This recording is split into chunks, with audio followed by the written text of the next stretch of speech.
அனைவருக்கும் வணக்கம். இது உங்கள் பேசும் பயணம். திரு பட்டுக்கோட்டை பிரபாகர் அவர்களின் வெல்லிங்டன் விபரீதம், அத்தியாயம் 1. வெல்லிங்டனில் பஸ் நின்றதும் தொப்பியை மூக்கு வரை சரித்துவிட்டு கொண்டு கடந்த கால நினைவுகளில் அலைந்து கொண்டிருந்த என் தோளை தொட்டு கண்டக்டர் உஸ்பினார். நீங்க தானே வெல்லிங்டன் டிக்கெட் வாங்கினீங்க? ஆமாம் என்றேன். பரபரப்பாக கேரியரில் செருகி வைத்திருந்த சூட்கேஸ், காலடியில் வைத்திருந்த ஷோல்டர் பேக் இவைகளுடன் கீழே இறங்கினேன். மாலை 4 மணி என்று என் வாட்ச் சொன்னதை பிடிவாதமாக சந்தேகிக்க வேண்டியிருந்தது. 2 கைகளையும் விரித்து கொண்டு இருள் ஓடி வந்து கொண்டிருக்க சக்கர வண்டி மிக்சர் கடையில் பெட்ரோமாக்ஸ் கொளுத்தி கொண்டிருந்தான். காற்று முகத்தில் விட்டு விட்டு செல்லமாக பாக்ஸிங் பழக துவங்கியதில் சட்டை வயிற்றோடு ஒட்டி கொண்டு காலர்கள் விடுதலை கேட்டன. பறந்து விடாமல் தொப்பியை அழுத்தி வைத்து கொள்ள வேண்டியிருந்தது.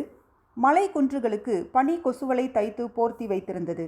பச்சை நிற காலிஃப்ளவர் போல் பார்க்கும் இடங்களில் எல்லாம் நந்தலாலாவுக்கு பதிலாக மரங்கள், தந்தி கம்பிகள், முத்து தோரணங்கள் ஏந்தி இருக்க, சற்று முன் பெய்திருந்த மழையில் சுவர்களும் தரையும் முழுக்க நனைந்திருந்தன.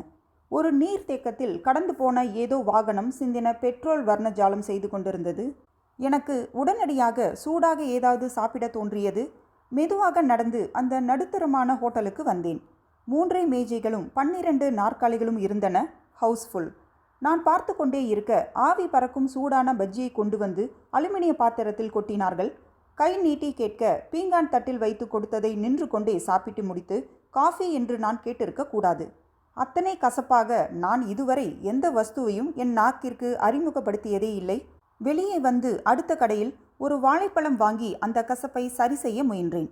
பெட்டி கடையில் கத்திரிக்கோல் சிகரெட் வாங்கி கையோடு பற்ற வைத்து கொண்டு, கோமலா டீ எஸ்டேட் தெரியுமா என்றேன். யாருக்கு தான் தெரியாது, பேர் தான் டீ எஸ்டேட். இப்போ முக்காவாசி நிலம் பூரா உருளைக்கிழங்கு தான் போட்டிருக்காங்க.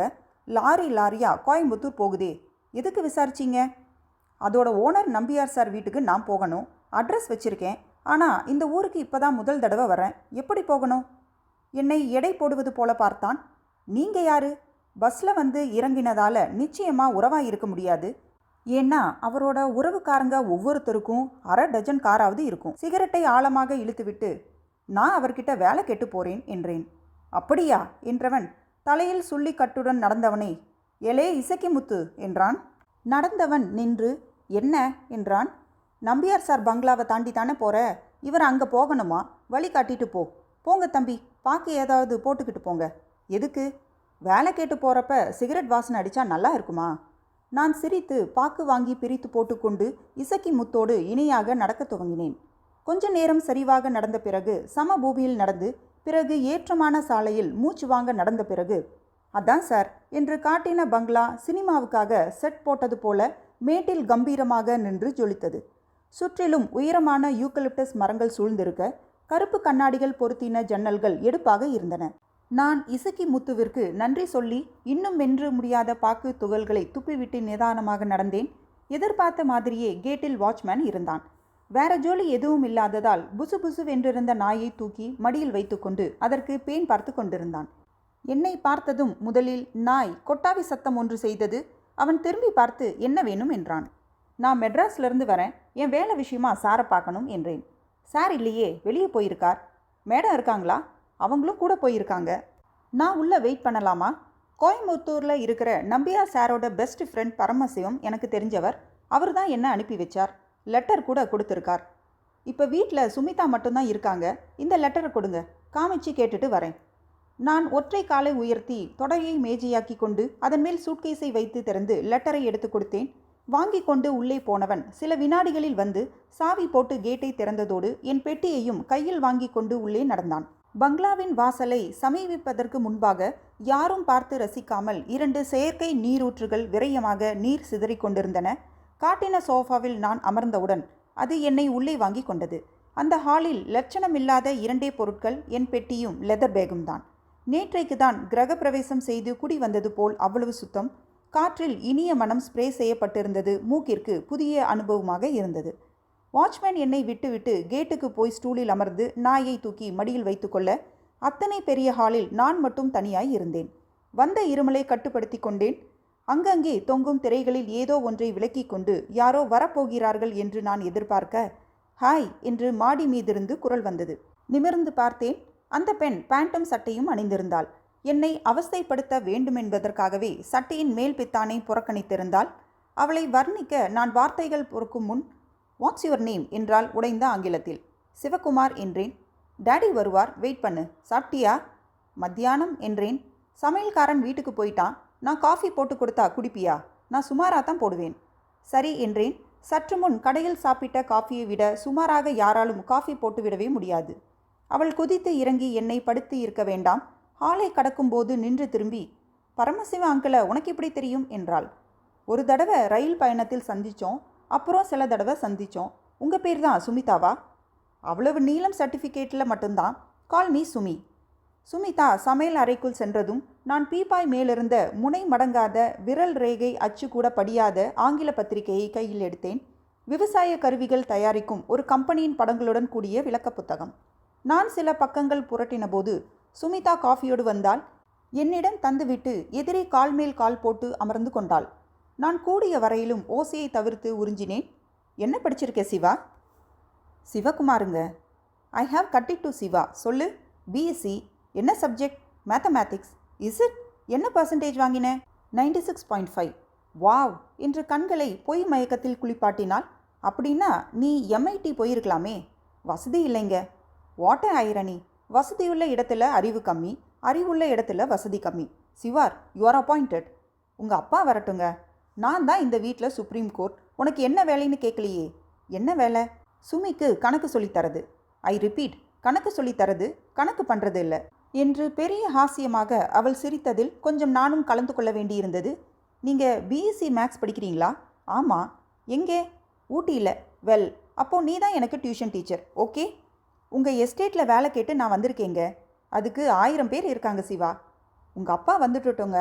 சரி வரட்டும், நீயே பாரேன். என் வார்த்தையை மீறி சொல்கிறாரான்னு பாரேன். பட் சித்தியை தான் நான் சமாளிக்கணும். எதுக்கு எடுத்தாலும் எதிர்ப்பு குரல்.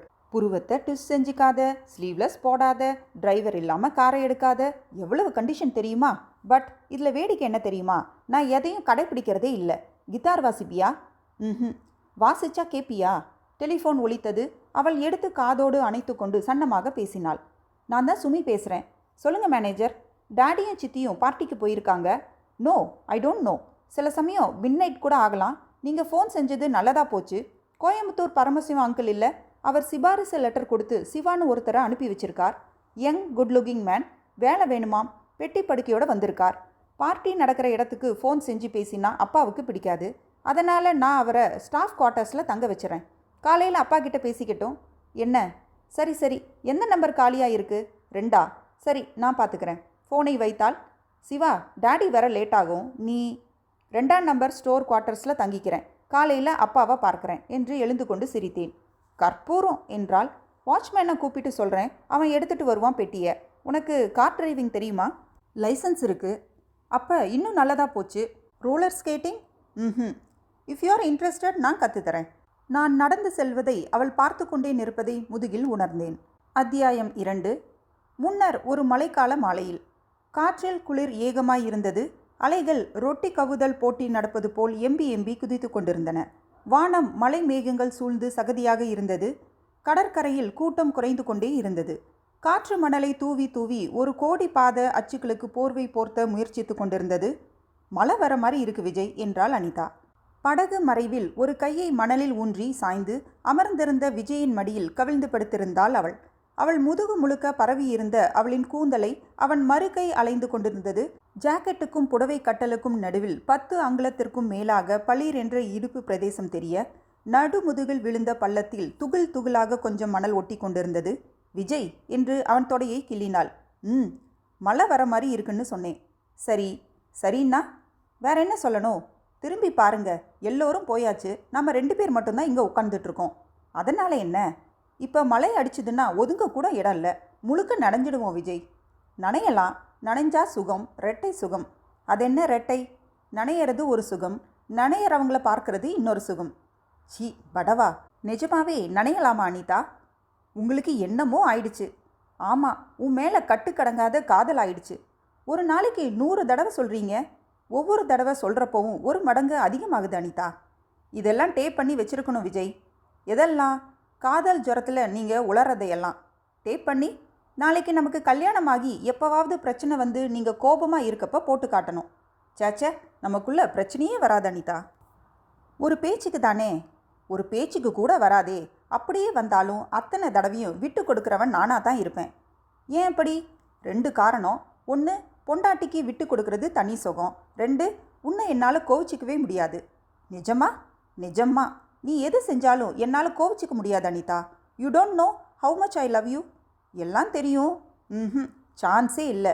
பிகாஸ் நான் உன்னை எந்த அளவுக்கு லவ் பண்ணுறேன்னு எனக்கே தெரியாது. என்னோட சாதாரண கட்டுப்பாடுகளை எல்லாம் மீறி போயிட்ட விஷயம் ஆயிடுச்சு. ஒரு அனிச்சை செயல் மாதிரி ஆயிடுச்சு அனிதா. தித்திக்க தித்திக்க பேசுகிறீங்கப்பா. பேச்சோட சரிங்கிறியா? தெரியுமே, உங்கள் குறும்பும் தெரியுமே. ஐயோ, என்னாச்சு?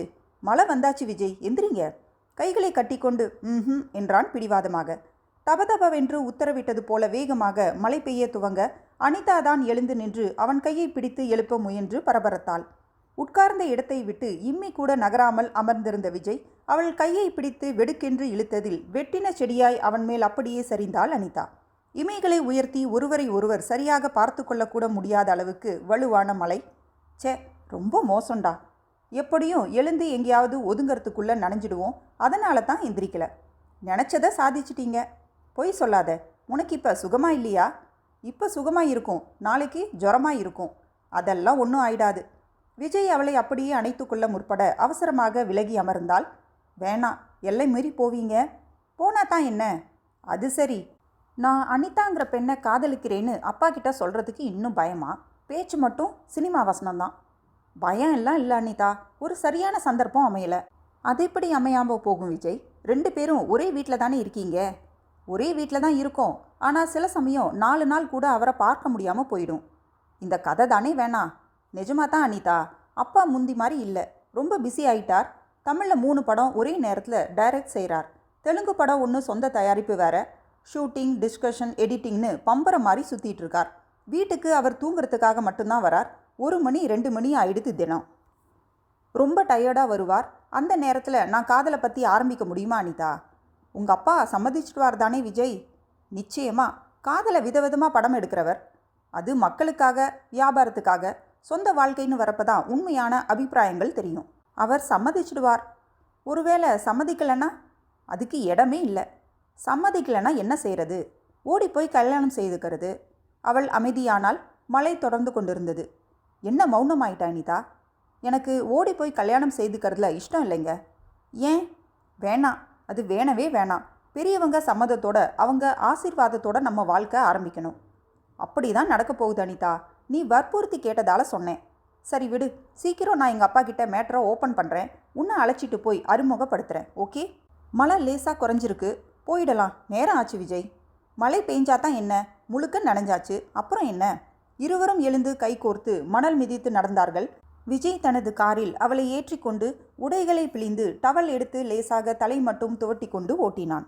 அவளை வழக்கமான இடத்தில் இறக்கி விட்டுவிட்டு தன் வீட்டின் போர்ட்டிகோவில் காரை நிறுத்தி உள்ளே வந்தபோது ஹாலில் அமர்ந்திருந்த அப்பா டெலிஃபோனில் பேசி கொண்டிருந்தவர் இவனை தன் அருகில் வரும்படி சைகை செய்தார்.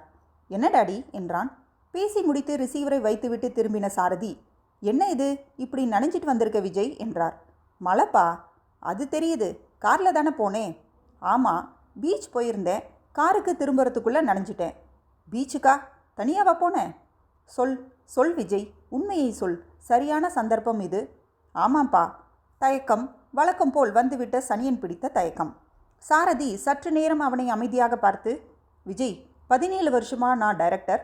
உண்மைக்கும் நடிப்புக்கும் நல்லாவே வித்தியாசம் கண்டுபிடிக்க முடியும் என்னால். இதோ பாரு, என்கிட்ட பொய் வேணாம் என்ற போதாவது சொல்லலாம். ஆனால் விஜய் எச்சில் விழுங்கினான். ஏற்பட்ட அமைதியை ராஜ் கலைத்தான். டாடி, இந்த ட்ரெஸ் எனக்கு எப்படி இருக்கு?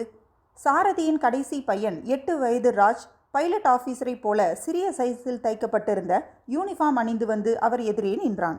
விஜய்க்கு ஒரு அண்ணன் தேவப்பிரகாஷ், என்ஜினியர், லாஸ் ஏஞ்சல்ஸில் குடும்பத்தோடு செட்டில் ஆகிவிட்டவன். 2 தம்பிகள். ஒருவன் காலேஜ் செல்லும் மணி, இன்னொருவன் ஸ்கூல் செல்லும் ராஜ். அம்மா இறந்து 5 வருடங்களாயிற்று. சாரதிக்கு எப்போதுமே கடைக்குட்டி ராஜ் மேல் அலாதி பிரியம்.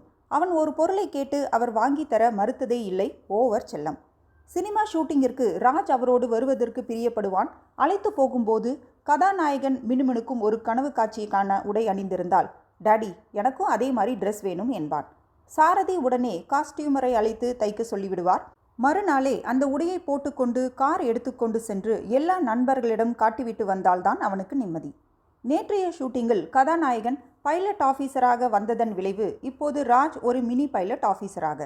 சாரதி அவனை கிட்டே வர சொல்லி அனைத்து கன்னத்தில் முத்தமிட்டு, போ எல்லா ஃப்ரெண்ட்ஸுக்கும் காட்டிட்டு வா என்றார்.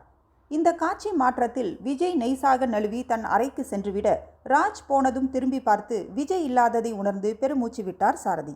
அத்தியாயம் 3. ஏய் எந்திரிப்பா, கதவை தர, உன் பேர் என்னன்னு கூட தெரியல. தம்பி தம்பி. வாட்ச்மேனின் குரல் கனவில் ஒலிப்பது போல் ஒலித்து பிறகு புரிந்து நான் அவசரமாக படுக்கையை விட்டு எழுந்தேன். அந்த சிறிய ஸ்டாஃப் குவார்ட்டர்ஸின் ஜன்னல் வழியாக தெரிந்த 3 அடிக்கு 4 அடி வானம் விளக்கெண்ணெய் குடித்திருந்தது. அருகில் கலற்றி வைத்திருந்த வாட்சை எடுத்து மணி பார்த்தேன். மணி 8:15. தம்பி தம்பி எந்திரிப்பா. நான் அவசரமாக எழுந்து கதவை திறந்தேன். என்னையா இப்படி தூங்குற? மணி 8:15. பயண அசதி. என்ன சமாச்சாரம்? முதலாளி உன்னை கூட்டிகிட்டு வர சொன்னார், வா. பல்லு கூட விளக்கல. நான் 9 மணிக்கு கோல்ஃப் கிளப்புக்கு போயிடுவார். நான் இப்போ 10 நிமிஷத்தில் வந்துடுறேன். 15 நிமிடத்தில் குளித்து வேறு உடைக்கு மாறி தயாராகி அந்த குவார்ட்டர்ஸை கொட்டை பாக்கு சைஸ் பூட்டை போட்டு பூட்டிவிட்டு பங்களாவுக்கு வந்தபோது நம்பியார் டைனிங் ஹாலில் இருப்பதாக சொன்னார்கள். வரட்டும் என்று காத்திருந்த வேளையில் காலை பேப்பர் எடுத்து நின்று கொண்டே படித்தேன். மடக்கி வைத்துவிட்டு நேற்று கவனிக்க விட்டு போன சுவரில் மாட்டி இருந்த ஓவியங்களையும் புகைப்படங்களையும் பார்த்தேன். ஓவியங்களில் மூலையில் வரைந்தவரின் கையெழுத்து இருந்தது. அது மட்டும் புரிந்தது. புகைப்படங்களில் நம்பியார் குளிர் கண்ணாடி அணிந்து ஈறு தெரிய சிரித்தார். முழுக்கை ஸ்வெட்டர் அணிந்து கோல்ஃப் விளையாடினார். வலது கையின் ஆள்காட்டி விரலில் ஒரு கிளியை உட்கார வைத்து தடவி கொடுத்தார். தன் மனைவியின் தோளில் கை போட்டு கொண்டிருந்தார். அவர் மனைவியை பார்த்தபோது எனக்கு புன் சிரிப்பு வந்தது. ஹாய். குரலுக்கு திரும்பினேன். சுமிதா சிவப்பில் சுடிதார் அணிந்து துப்பட்டாவை இடுப்பில் நாட்டியக்காரி போல் முடிச்சிட்டு இருந்தால். கூந்தல் சுதந்திரமாக 8 திக்கும் பறந்தது. இமைகளின் மேல் விரல் நகங்களின் மேல் என்று நிதானமாக மேக்கப் செய்திருந்தால். அப்பாவை பார்த்தாச்சா? இன்னும் இல்லைங்க, அவர் டைனிங் ஹாலில் இருக்காரு சொன்னாங்க. அதான் வரட்டும்னு இங்கேயே நிற்கிறேன். இவங்க உங்கள் அப்பாவுக்கு 2வது மனைவியா என்றேன் புகைப்படம் காட்டி. யா, வயசு வித்தியாசம் பார்த்தாலே தெரியலையா உனக்கு? She is so cute you know. ஆமாம், அழகு விஷயத்தில் என் சித்தி மேலேயே எனக்கு பொறாமை தெரியுமா? நானா இருந்தா இவ்வளவு அழகை வச்சுட்டு டேடி மாதிரி ஒரு ஓல்டு மேனை கல்யாணம் பண்ணிக்கவே மாட்டேன்பா. நேரில் பார்த்துட்டு நீயே சொல்லு சிவா. என்ன சொல்லணும்? ஒரு செகண்டாவது மனசில் சலனப்பட்டியா இல்லையான்னு? மை காட், என்ன இப்படியெல்லாம் பேசிக்கிட்டு? So what? வா சிவா, அப்பா கிட்ட உன்னை இன்ட்ரோடியூஸ் பண்ணுறேன். அவர் சாப்பிட்டுட்டு வரட்டுமே. யூ கம் ஐ சே. விசுவாசியான ஆட்டுக்குட்டியாய் அவளை தொடர்ந்தேன். டைனிங் ஹால் என்பது மிக நவீனமாக 14 பேர் உட்கார்ந்து சாப்பிடக்கூடிய மேஜை நாற்காலிகளுடன் இருந்தது. கழுத்தில் துணி செருகி ஸ்பூன் வைத்து சாப்பிட்டு கொண்டிருந்த நம்பியார் முகத்தில் ஒரு சுருக்கம் கூட இல்லை. பெரிய புருவங்கள், பெரிய மீசை, சிவந்த உதடுகள். டாடி, இவர்தான் சிவா, பரமசிவம் அங்கிள் அனுப்பி வச்ச பையன் என்றாள் சுமி. நம்பியார் நிமிர்ந்து என்னை பார்க்க நான் கை குவித்து வணக்கம் சொல்லிவிட்டு கைகளை கட்டிக்கொண்டேன். என்ன படிச்சிருக்க? பிஎஸ்சி மேக்ஸ் என்றாள் சுமி என்னை முந்திக்கொண்டு. அவளை திரும்பி பார்த்து முறைத்துவிட்டு என்னை பார்த்தார். பரமசிவம் கொடுத்த லெட்டரை படித்தேன். அவன் சிபாரிசு செய்திருக்கான்னா அதுக்கு மேலே நான் கேள்வியே கேட்க வேண்டியதில்லை. ஆனாலும் சில விஷயங்களை நான் சொல்லிடுறேன். எனக்கு பொய் ஆகாது, அப்புறம் திருட்டும் பிடிக்காது. கேட்டால் திருப்தியாக தருவேன். உன்னை பற்றி, உன் குடும்பத்தை பற்றி சொல்லு. சொல்கிறதுக்கு அதிகமாக எதுவும் இல்லை சார். எனக்கு சொந்த ஊர் தஞ்சாவூருக்கு பக்கத்தில். அம்மா மட்டும்தான். சிரமப்பட்டு தான் படித்தேன். படித்து முடித்தப்போ அம்மா இறந்துட்டாங்க. நான் டிகிரி முடித்து 7 வேலைகளில் சேர்ந்துட்டேன். நிரந்தரமாக நல்ல வேலை கிடைக்கல. மிஸ்டர் பரமசிவத்தை ஒரு தடவை ரயில் பயணத்தில் சந்தித்தேன். அவரோட அறிமுகமும் பழக்கமும் தான் கடைசியில் எனக்கு நல்ல வழிகாட்டியிருக்கு. சார், நான் தங்க ஒரு இடம், சாப்பாடு, கொஞ்சம் செலவுக்கு பணம், அது போதும். சின்சியராக உழைப்பேன் சார். என்ன வேலை சொன்னாலும் கௌரவம் பார்க்காம செய்வேன் என்றேன். Very good. எஸ்டேட்டில் சூப்பர்வைசராக வேலை கற்றுக்கோ. நேற்று தங்கின குவார்ட்டர்ஸ்லேயே நீ தொடர்ந்து தங்கிக்கலாம். அப்பா, நான் சொன்னேனே என்றாள் சுமி. உன் வேலை நேரம் போக காலையிலையோ இல்லை சாயங்காலமோ என் பொண்ணுக்கு கணக்கு சொல்லிக் கொடு. ஆகட்டும் சார் என்று அவர் அருகில் வந்து அருகில் சமையல் அறைக்குள் எட்டி பார்த்து, சார் ஒரு நிமிஷம், அம்மாவை கூப்பிடுங்க, உங்கள் 2 பேர் காலையும் விழுந்து ஆசீர்வாதம் வாங்கிக்கிறேன் என்றேன். என் ஒய்ஃப் ஒரு மேரேஜ் அட்டன் பண்ணுறதுக்காக காலையிலே புறப்பட்டு கோயம்புத்தூர் போயிருக்கா. ஈவினிங் வந்துடுவா. ஆசீர்வாதம்லாம் இருக்கட்டும், நீ சின்சியராக இருந்தா அதுவே போதும். ஆனாலும் கை கழுவ எழுந்த நம்பியாரின் கால்களில் நான் விழுந்து ஆசீர்வாதம் வாங்கி கொண்டு எழுந்தேன். நல்லா இருப்பா, எஸ்டேட் மேனேஜர் வருவார், அவரோட ஜீப்பில் போ, உனக்கு வேலைகளை சொல்லி தருவார். நம்பியார் கை தொடத்து கொண்டே நடந்து, சுமி, நான் கிளப் வரைக்கும் போயிட்டு வரேன், நீ காலேஜ் போகலை என்றார். Study holidays daddy. ஊர் சுத்தாமல் படி. நம்பியார் காரில் சென்ற பிறகு நான் அங்கேயே நிற்பதா இல்லை என் குவார்ட்டர்ஸுக்கு செல்வதா என்று புரியாமல் நின்று கொண்டிருக்க, சிவா, வெல்லிங்டன் நீ முதல் முறையா வந்தியா என்றாள் சுமி. ஆமாம்.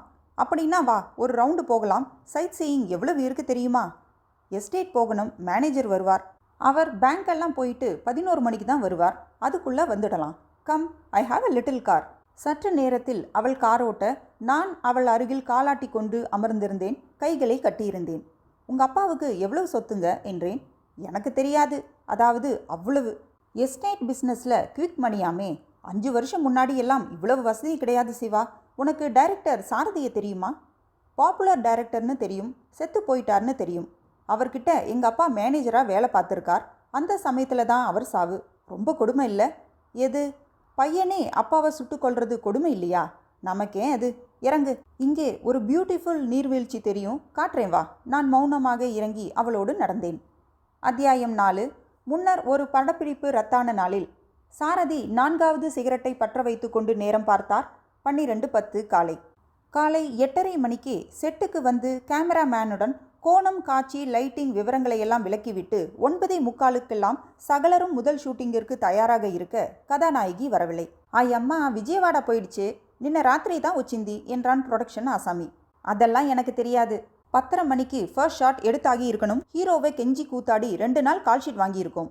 நாளான்னைக்கு வெளிநாடு புறப்படுறார். அதுக்குள்ள காம்பினேஷனில் 26 ஷாட் எடுத்தாகணும். பரபரப்பாக கத்தினார் சாரதி.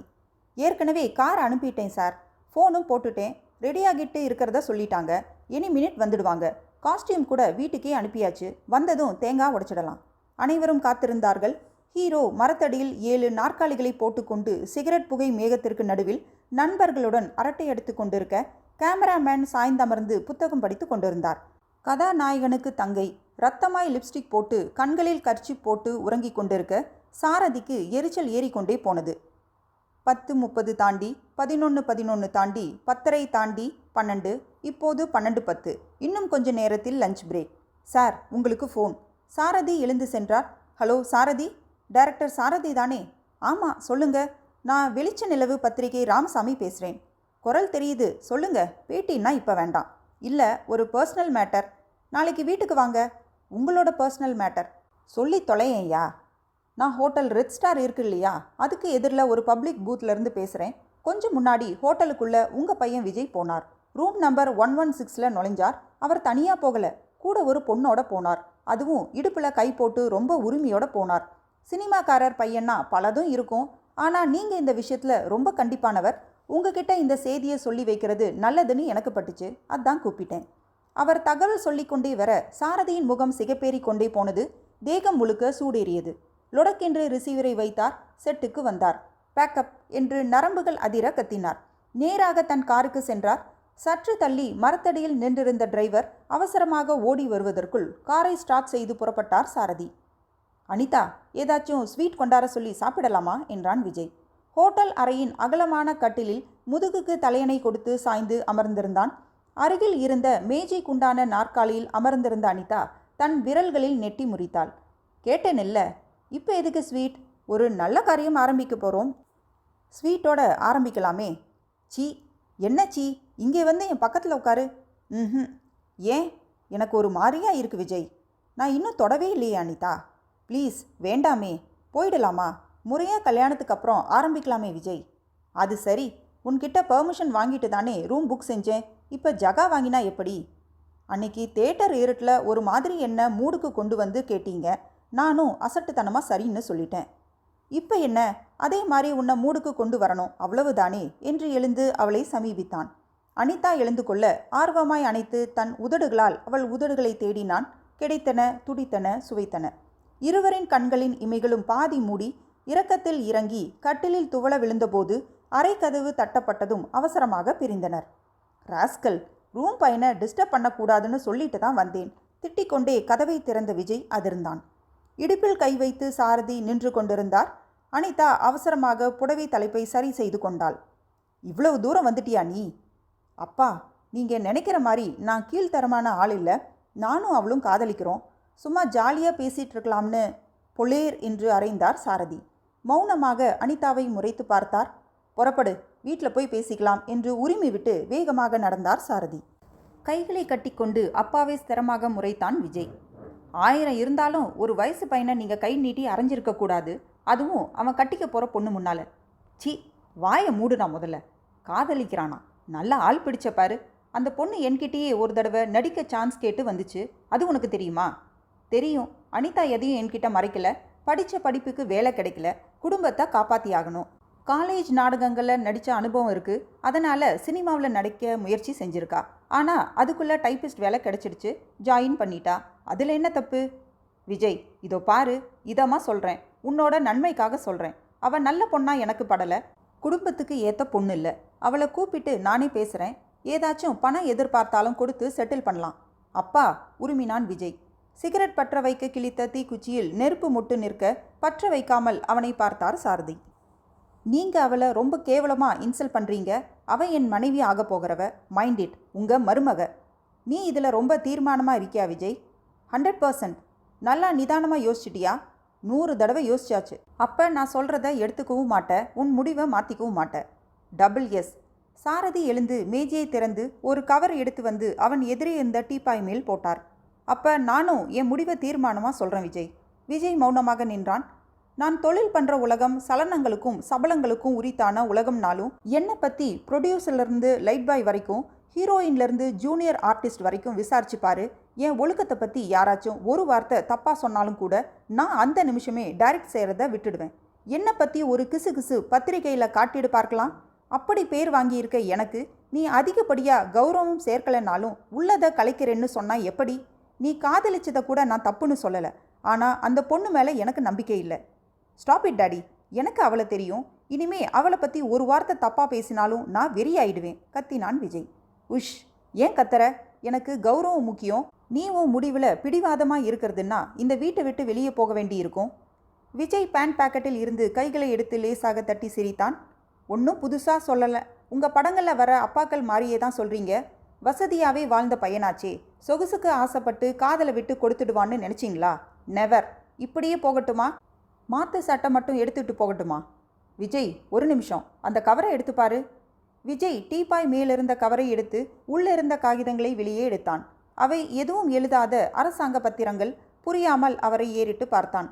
என்னோட சொத்துக்கள்ல ஒரு பைசா கூட தேவையில்லைன்னு இன்னைக்கு வீராப்பா வசனம் பேச தயாராக இருப்ப நீ, அப்படித்தானே? ஷுவர். என்னால் சுயமாக சம்பாரித்து குடும்பம் நடத்த முடியும். Very good. அப்படின்னா அந்த பத்திரங்களில் கையெழுத்து போட்டுட்டு போ. அதை உன் விடுதலை பத்திரமா நான் பயன்படுத்திக்கிறேன். சாரதி வேறு திசை பார்த்து கொண்டு பேசினார். அப்பா, நான் மறுப்பேன்னு நினச்சிங்களா? சாரி. அப்படின்னா நீங்கள் தோத்துட்டீங்க. சட்டென்று பேனாய் எடுத்த விஜய் அந்த பத்திரங்களில் கையெழுத்து போட ஆரம்பித்தான். அத்தியாயம் 5. அந்த பாறை பிரதேசத்தில் என் கால்களை மிகவும் எந்திரமாக ஊன்றிக்கொண்டு நிற்க வேண்டியிருந்தது. கொஞ்சம் அசந்தால் காற்று அலாக்காக தூக்கி அருகில் பள்ளத்தாக்கில் கடாசி விட்டு போய்விடும் போலிருந்தது. சற்று தள்ளி நின்ற சுமிதா சோப்பு விளம்பரம் போல தன் மெல்லிய சிகப்பு துப்பட்டாவை அதன் 2 முனைகளை மட்டும் பிடித்து காற்றில் துடிக்க வைத்து கொண்டிருந்தாள். இந்த மாதிரி ஒரு படத்தில் அமலா சேலையை பிடிச்சிட்டு ஓடுவா, பார்த்தியா சிவா? என்றேன். சேலை கட்டும் பெண்ணுக்கொரு வாசம் உண்டு, கண்டதுண்டா கண்டவர்கள் சொன்னதுண்டா என்று இனிமையாகவே பாடினாள். பாட்டு கேட்டிருக்கேன் என்றேன். சுமி என் அருகில் வந்து, நிஜமாவா சிவா என்றாள். என்னது நிஜமாவா? வாசம் உண்டா என்றால் தலையை சாய்த்து என்னை பார்த்து. என்ன கேட்டா? அந்த சேலையை துவைக்கிற வேலைக்காரியை கேட்டால் ஒரு வேலை தெரியலாம். ஃபன்னி என்று இடுப்பில் கை வைத்து ஆகாயம் பார்த்து சிரித்தாள். I like you Siva. நம்ம சந்திச்சு இன்னும் 24 மணி நேரம் கூட ஆகலை. So what? ஐ லைக் யூன்னு தானே சொன்னேன். ஐ லவ் யூன்னு சொன்னேனா? பை த பை, இந்த பள்ளத்தாக்குக்கு என்ன பேர் தெரியுமா? என்ன? எல்எஃப் வேலி. அப்படின்னா லவ் ஃபெயிலியர் பள்ளத்தாக்கு. நாங்கள் ஃப்ரெண்ட்ஸ் சூட்டினது. இங்கேருந்து இது வரைக்கும் 5 காதல் ஜோடிகள் குதித்து தற்கொலை செய்துக்கிட்டாங்க. ஒரு பாடி கூட கிடைச்சதில்ல. டீப் ஃபாரஸ்ட், மனித வாசனையே இல்லாத காட்டிலக்கா கூட நுழையாத காடு தான் இதுக்கு கீழே இருக்குது. தைரியம் இருந்தா எட்டி பாரேன். வேணாம், நான் வாழணும், நிறைய வேலை இருக்குங்க. முதல்ல இந்த மரியாதையை கலட்டு. We are friends. சுமின்னு கூப்பிடு. வா போன்னு சொல்லு. என்கிட்ட எதையும் மறைக்காத, ஓப்பனாக பேசு. எதை வேணும்னாலும் பேசு. I am sportive. கொஞ்சம் உட்காரலாமா? சற்று தள்ளி ஒரு சமதள பாறையில் நான் அமர்ந்தேன். காற்று அலைகளிக்கும் அவள் கூந்தலில் உதிரிகள் என்மேல் உரசும் நெருக்கத்தில் அவள் அமர்ந்து கொண்டாள். நான் ஸ்மோக் பண்ணலாமா? உங்களுக்கு சாரி, உனக்கு அலர்ஜி இல்லையே? நான் பற்ற வைத்து கொண்டேன். நான் கூட 2 தடவை ஸ்மோக் பண்ணியிருக்கேன் சிவா. அதில் அப்படி ஒன்றும் பிரமாதமாக கிக் இல்லை. பயங்கரமான பொண்ணா இருப்பே போல இருக்கே. அனுபவங்கள் எல்லாம் ஆம்பளைக்கு மட்டுமேன்னு என்னால் ஒதுங்கி இருக்க முடியாது சிவா. நான் ட்ரிங்க்ஸ் கூட பண்ணியிருக்கேன். யார் கூட உட்கார்ந்துன்னு சொன்னால் ஆச்சரியப்படுவ நீ? என் டேடி, சித்தி கூட. எஸ், எப்போவாவது அபூர்வமாக நாங்கள் 3 பேரும் உட்கார்ந்து சாப்பிடுவோம். ஒரே ஒரு பெக்கு தான். சித்தியும் டேடியும் அடிக்கடி சாப்பிடுவாங்க. They go to night parties and all. நீ ட்ரிங்க் பண்ணுவியா? நான் சிரித்தேன். என்ன சிரிக்கிற? அதை விட பெரிய போதையெல்லாம் பார்த்தாச்சு சுமி. என்ன அது? சொல்லேன் please. Drugs, stuffed cigarette, pethidine injection எல்லாம் பார்த்தாச்சு. விலகியும் வந்தாச்சு. ஏன் அதில் விழுந்த? ஏன் விலகின? விழுந்தது விரக்தியில், விலகினது வசதி இல்லாததால். அதெல்லாம் காஸ்ட்லி யூனோ. சுமி உடனே தன் கைப்பை திறந்து துளாவி ஒரு 500 ரூபாய் நோட்டை எடுத்து என் கையில் கொடுத்தாள். Siva, get me. எனக்கு அந்த மாதிரி சிகரெட் பிடிச்சு பார்க்கணும்னு ரொம்ப நாளாக ஆசை. கம்பெனி இல்லை, யாரை அப்ரோச் பண்ணுறதுன்னு தெரியல. விசாரி, தேடி பிடிச்சு வாங்கிட்டு வா. இன்னும் விலை அதிகமாக போனாலும் பரவாயில்ல. எனக்கு அந்த அனுபவம் வேணும் ப்ளீஸ். நான் அவளை சற்று ஆச்சரியத்தோடு பார்த்தேன். வித்தியாசமான பொண்ணு, அது இதுன்னு டயலாக் அடிக்காத. மைண்டிட், டாடிக்கு தெரியவே கூடாது. அனிதாவுக்கு என்றேன். என் சித்தி பேர் உனக்கு எப்படி தெரியும்? தெரியும். சாரி, நான் சித்தின்னு தான் சொல்லியிருக்கணும் என்றேன் நாக்கை கடித்துக்கொண்டு. அத்தியாயம் 6. முன்னர் ஒரு நள்ளிரவில். கை நீட்டி கட்டில் அருகே இருந்த இரவு விளக்கின் சுவிட்சை போட்டால் அனிதா. எழுந்து அமர்ந்தாள். உள்ளாடைகள் அணிய துவங்கினாள். வெற்று மார்புடன் போர்வைக்குள் படுத்திருந்தான் விஜய். அவன் மார்பு ரோமங்களில் 2 மல்லிகை இதழ்கள் சிக்கியிருந்தன. மீண்டும் படுத்து கொண்டவளை கை போட்டு அணைத்து கொண்டு அவள் கன்னத்தில் மூச்சு காற்றில் காதல் எழுதினான். எனக்கு தூக்கம் போச்சு அனிதா. உனக்கு? எனக்கு இந்த 1 மாசமாவே தூக்கம் இல்லை விஜய். ஏன்? மனசில் குழப்பம், எதிர்காலத்தை நினச்சி பயம். லூசு, பயப்பட என்ன இருக்கு? தைரியமாக உங்கள் அப்பாவை எதிர்த்து வீட்டை விட்டு வந்துட்டீங்க. நானும் சரின்னு சொல்லி பெங்களூர் வந்துட்டோம். ரகசியமாக ஒரு கல்யாணம் கோயிலில் வச்சு வாடகை வீடு பிடிச்சு குடி வந்தாச்சு. மெட்ராஸ்லேயே இருக்கக்கூடாதுன்னு வீரப்பு பேசி என் வேலையையும் ராஜினாமா செய்ய சொன்னீங்க. இப்போ நமக்கு கல்யாணமாகி 1 மாதம் ஆச்சு. 2 பேரும் வேலைக்கு அலையிறோம். கிடைச்ச பாடில்ல. கவலைப்படாதேன்னா எப்படிங்க? அந்த சென்ட் கம்பெனியில் நாளைக்கு என்னை வர சொல்லியிருக்காங்க அனிதா. கிட்டத்தட்ட வேலை கிடைச்ச மாதிரினா 500 ரூபா சம்பளம். போதுமா? அட்ஜஸ்ட் பண்ணிக்கலாம் அனிதா. எத்தனை நாளைக்குங்க? நாளைக்கே என் வயிற்றில் ஒரு குழந்தை உருவாச்சுன்னா அப்புறம் எவ்வளவு செலவுகள் இருக்குன்னு யோசிச்சிங்களா? அதுக்காகத்தானே நீ தினம் மாத்திரை சாப்பிட்ற? அனிதா அவன் கன்னத்தை செல்லமாக வருடிக்கொண்டே கேட்டாள். நான் ஒன்று சொன்னால் கோவிச்சிக்க மாட்டீங்களே? சொல்லு. என்னதான் கோபம்னாலும் அப்பா பிள்ளைங்கிற பாசம் விட்டு போயிடுமா? போய் பாருங்களேன். பார்த்து, உதவி கேட்க வேண்டாம், கடன் கேட்க வேண்டாம். உங்கள் அப்பாவோட சொத்துக்கெல்லாம் நீங்கள் அண்ணன் தம்பிங்க 4 பேர் தானே வாரிசு. உங்களுக்கு 4ல் 1 பங்கு இருக்குல்ல, அதை பிரித்து கொடுக்க சொல்லி உரிமையோட கேளுங்க. 1 பைசா கூட வேணான்னு ரோஷத்தோட புறப்பட்டது நினைவில்லையா? காதல் வேகத்தில் எல்லோரும் சொல்கிறது தானே அது. இல்லை அனிதா, நான் அவர்கிட்ட கேட்க முடியாது, அவர் தரமாட்டார். அதை எப்படி தர முடியாதுன்னு சொல்கிறது? உங்களுக்கு ரைட்ஸ் இருக்குங்க, சட்டம்னு ஒன்று இருக்குது, வக்கீல்கள் இருக்காங்க. உத்தேசமாக பார்த்தா கூட உங்கள் பங்குக்கு குறைச்சலா 25 லட்சத்துக்கு குறையாமல் கிடைக்கும் விஜய். விஜய் அமைதியாக இருந்தான். அவன் மீசையை பிடித்து இழுத்தாள். நேரில் போக கூச்சமாக இருந்தா இங்கே இருந்து முதல்ல ஒரு வக்கீல் நோட்டீஸ் விடலாம் விஜய். எதுவும் எடுபடாது அனிதா. அதுதான் ஏன் நீங்கள் என்ன உங்கள் சொத்தில் 1 பைசா கூட வேண்டான்னு விடுதலை பத்திரம் எழுதி கையெழுத்து போட்டால் வந்திருக்கீங்க. எச்சில் விழுங்கிவிட்டு ஆமாம் அனிதா என்றான். என்ன சொல்கிறீங்க? ஆமாம், நிஜமாவே நான் அப்படி ஒரு பத்திரத்தில் கையெழுத்து போட்டு கொடுத்துட்டு தான் புறப்பட்டேன் அனிதா. அனிதா சற்றென்று விலகினாள். எழுந்து அறையின் பெரிய விளக்கை போட்டுக்கொண்டு அவனை நேராக முறைத்தாள். நிஜமாக தான் சொல்கிறீங்களா? ஆமாம். அறிவு இருக்கா உங்களுக்கு? யாரை கேட்டு இந்த காரியம் செஞ்சீங்க? அவள் வார்த்தைகளால் காயப்பட்ட விஜய் ரோஷம் கொப்பளிக்கு எழுந்து, யார்கிட்ட பேசுகிறோன்னு புரியலையா உனக்கு? புருஷனை பார்த்து பேசுகிற பேச்சா இது? என் சொத்தை வேணாம்னு சொல்கிறதுக்கு யாரை கேட்கணும்னா? உனக்கு 3 வேளை சோறு என்னால் போட முடியும், போடுறேன். நீ என்ன காதலிச்சியா, என் சொத்தை காதலிச்சியா என்றான் ஆவேசமாக. அனிதா இமைக்காமல் அவனையே வெறித்து பார்த்தாள். அத்தியாயம் 7. குவார்ட்டர்ஸின் கதவை உள்பக்கம் தாளிட்டு கொண்டேன். என் பெட்டியை திறந்து இன்லேண்ட் லெட்டரும் பேனாவும் எடுத்தேன். எழுத துவங்கினேன். என் இனிய இதய தேவதை அனிதாவுக்கு உன் காதல் நாயகன் எழுதி கொண்டது. எத்தனை வருடங்களுக்கு பிறகு நாம் சந்திக்கிறோம். உன் எழில் மேலும் கூடியிருக்கிறதே ஒழிய குறையவில்லை.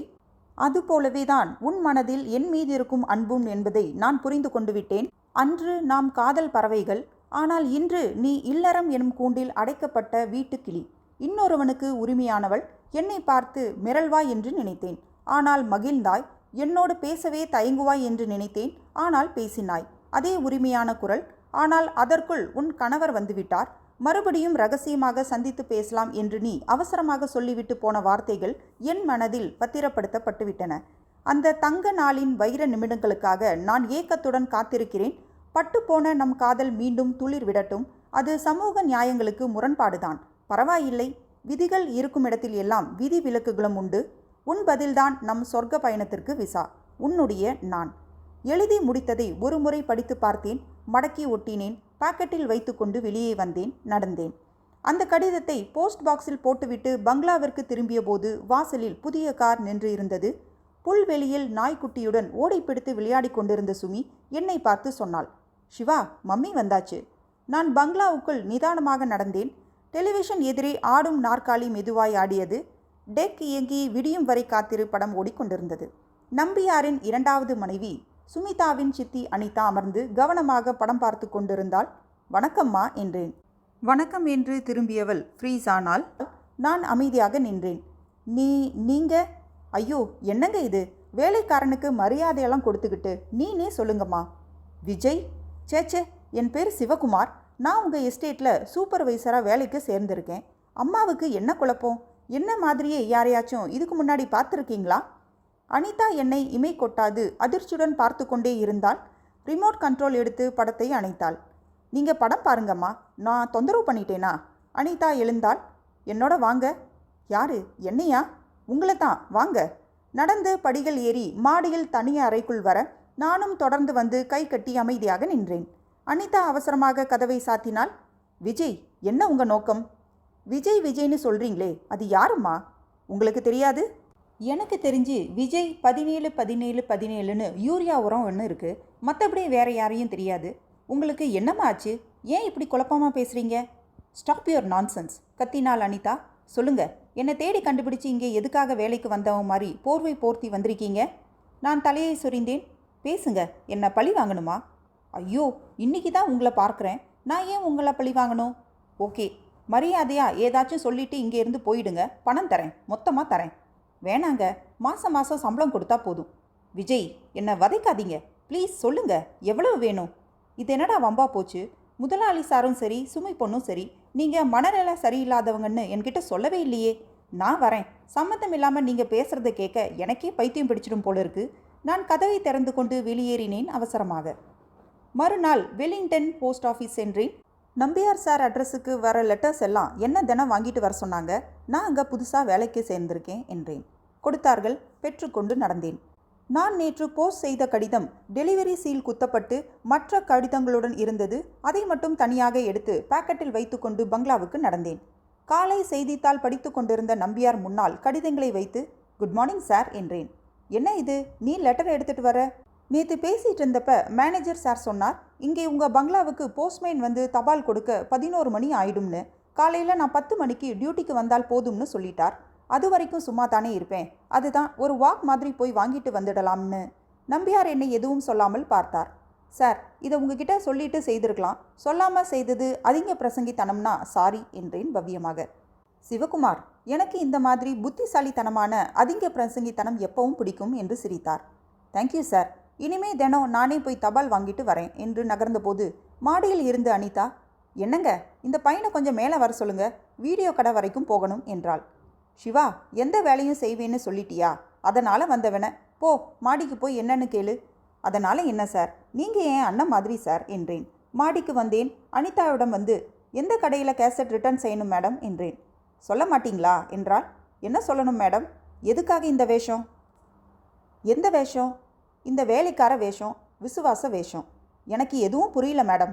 இதோ பாருங்க விஜய், நம்ம 2 பேருக்கும் கல்யாணம் நடந்தது ரொம்ப ரகசியமான விஷயம். ரெஜிஸ்டர் பண்ணலை, ஃபோட்டோ எடுக்கலை.